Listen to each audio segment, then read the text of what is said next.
देखते हैं, माँ विकास आघाड़ी देखती है, तो ये सब एक दूसरे की बैसाखी से चल रही है। लेकिन एकमात्र वंचित बहुजन आघाड़ी एकमेव नेता आदरणीय प्रकाश अंबेडकर साहब का नाम को लेकर हमारे एक एक कार्यकर्ता ने पूरी जान लगा दी और अल्हम्दुलिल्लाह पूरे महाराष्ट्र में हमने 1.4 मिलियन वोट लिया है। ये बहुत बड़ा आंकड़ा है। एक ऐसी पार्टी जो अकेली लड़ती है, जिसका कई आमदार नहीं, खासदार नहीं, उसके बावजूद विचारधारा के बुनियाद पर, सामाजिक मुद्दों के बुनियाद पर और अलग अलग समाजों को एकजुट लाने की बुनियाद पर हमने वोट लड़ा है, ना कि हमने धर्म की बुनियाद पर वोट लड़ा है।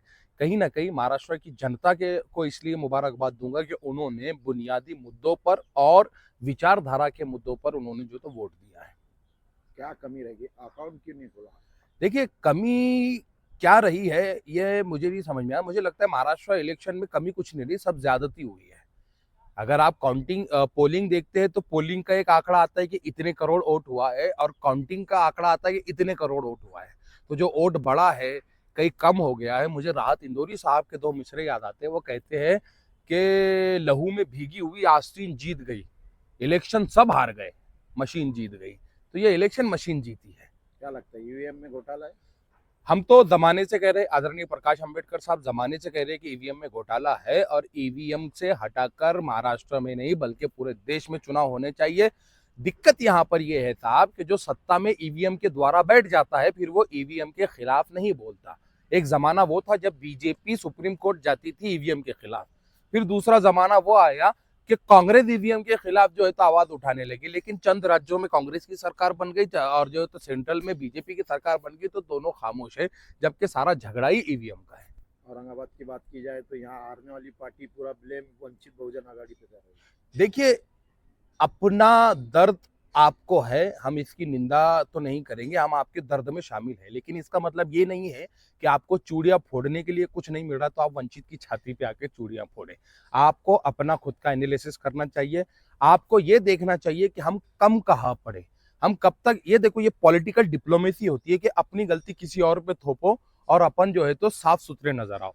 लेकिन यहाँ पर ये बात नहीं है। यहाँ पर आपको अपना एनालिसिस करना चाहिए कि क्या वजूहात है कि आप इलेक्शन हारे हैं। और देखिए, आप अकेले ही इलेक्शन नहीं हारे हैं।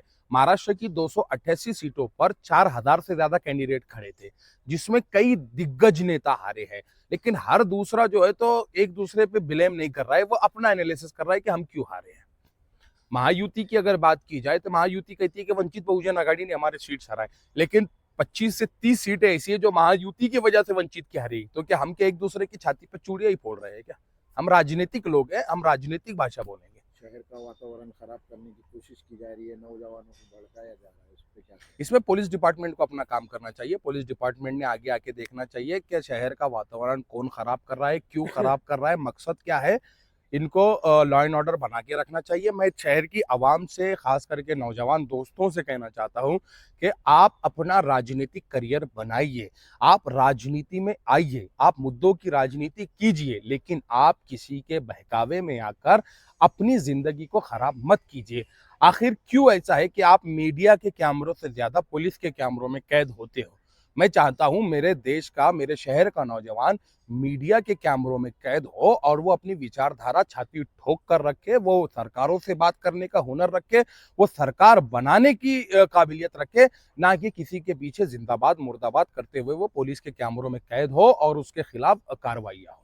तो हादसा साहब मुझे लगता है प्री प्लानिंग था, क्योंकि एक मस्जिद जो आर्कियोलॉजिकल डिपार्टमेंट के अंडर आती है, वो मस्जिद आर्कियोलॉजिकल डिपार्टमेंट ऑफ इंडिया का हिस्सा है, वो हेरिटेज सेंटर है। जब हेरिटेज सेंटर होने के बावजूद आप उसके सर्वे का ऑर्डर किस लिए निकालते, ये मुझे समझ में नहीं आता। और अगर आप सर्वे कर भी लेते तो जब एक दिन सर्वे हो जाता है तो उसके बाद आप दूसरे दिन सर्वे क्यों करते हैं? और जब आपकी टीम सर्वे के लिए आती है तो उस सरकारी अधिकारियों के साथ पीछे एक अजीब से नारे लगाने वाले कौन लोग हैं? तो उन नारे लगाने वालों की बात कौन करेगा?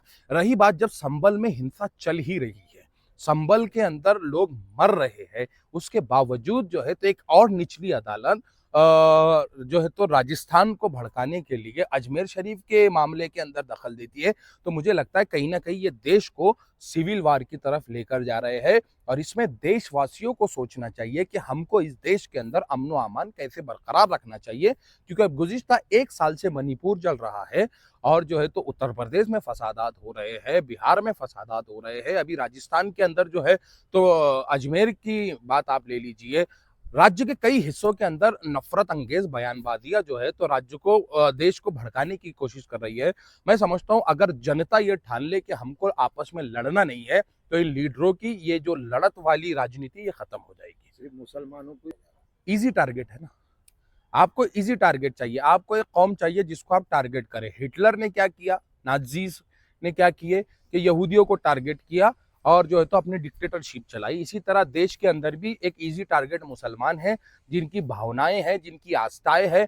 इस देश के अंदर हमारे पास सबसे बड़ी दिक्कत ये हो गई कि एक समाज एक धर्म की भावनिक आस्थाएं है, लेकिन दूसरी समाज और दूसरे धर्मों की भावनिक आस्थाओं का कोई मोल भाव ही नहीं है। तो ये कहीं ना कहीं मैं समझता हूँ गैर आईनी है, गैर कानूनी है। और जब इस देश के अंदर एक कानून बना दिया गया 1991 का, तो उसको उल्लंघन क्यों बार बार किया जा रहा है? आप संविधान की धज्जियां क्यों बार बार उड़ा रहे हैं?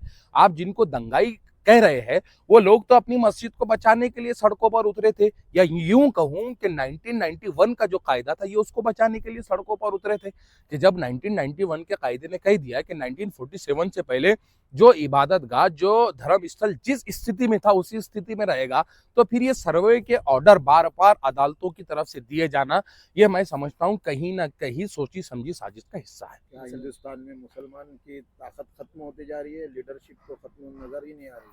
देखिए, मुसलमानों का पॉलिटिकल सिनेरियो ये है कि मुसलमानों की पॉलिटिकल ताकत मुसलमानों के हाथ में है, लेकिन दिक्कत ये है कि मुसलमानों के अंदर चंद जमाते हैं, चंद लीडर है जो अलग अलग खैमों में मुसलमानों को बांट चुके हैं।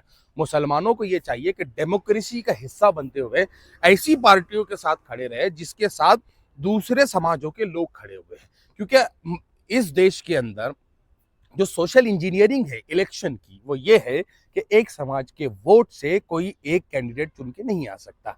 और साफ साफ बात है कि जो पार्टियां महाराष्ट्र में चल रही है, देश भर में चल रही है, उनके पास हर समाज का वोट नहीं है। तो ऐसी पार्टियों के साथ जाना चाहिए जिसके साथ दलित का वोट है, ओबीसी का